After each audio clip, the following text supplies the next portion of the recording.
Alors qu'est-ce que c'est que le clos-lieu? C'est un espace où viennent des personnes de tous âges, des petits enfants, 2 ans, 3 ans, et puis des personnes beaucoup plus âgées, 50 ans, 60 ans, ou au-delà, il n'y a aucune limite. Le clos-lieu, donc, est un espace abrité, très particulier, qui ne ressemble à rien d'autre, qui a 4 murs, et au centre, un instrument qui s'appelle la table-palette. Cet instrument, je l'ai inventé il y a une 60aine d'années, parce qu'il fallait que ce jeu ait lieu selon des règles.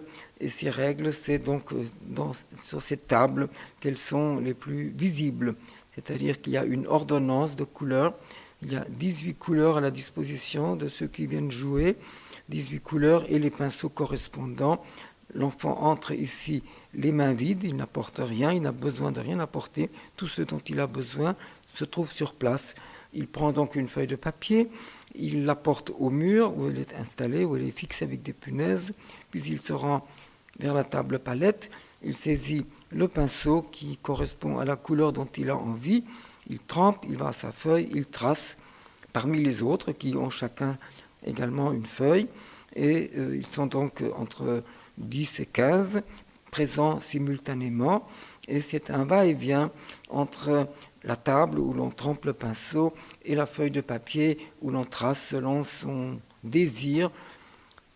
Cette activité s'appelle le jeu de peindre et je tiens beaucoup à cette appellation que j'ai trouvée tardivement, mais je suis très content de pouvoir appeler cette activité ainsi parce que je tiens beaucoup à souligner la différence entre le jeu de peindre qui se déroule dans le clos-lieu et seulement dans les conditions que présente le clos-lieu, et l'art de peindre qui est l'affaire de l'artiste, qui est l'affaire de ceux qui se sont spécialisés et qui créent des œuvres.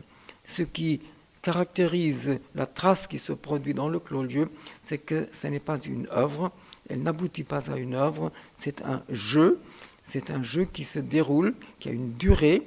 La séance dure 1h30 et pendant ce laps de temps, la personne joue, elle jouit de sa trace, de son émission, sans spéculation.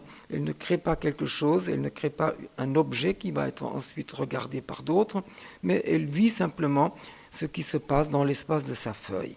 Voilà ce qu'est le jeu de peindre, voilà en quoi il est différent de l'art de peindre. Encore une fois, l'art de peindre aboutit à une œuvre qui contient un message et par l'œuvre, l'artiste communique avec son public, avec ceux qui reçoivent son œuvre et en jouissent.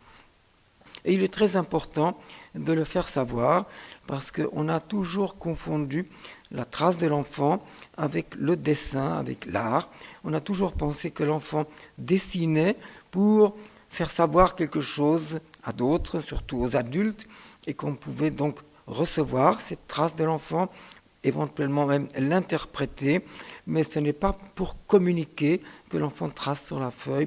Encore une fois, c'est pour jouer, c'est pour simplement jouir du moment où cette trace se produit, elle émane de lui dans l'espace de la feuille.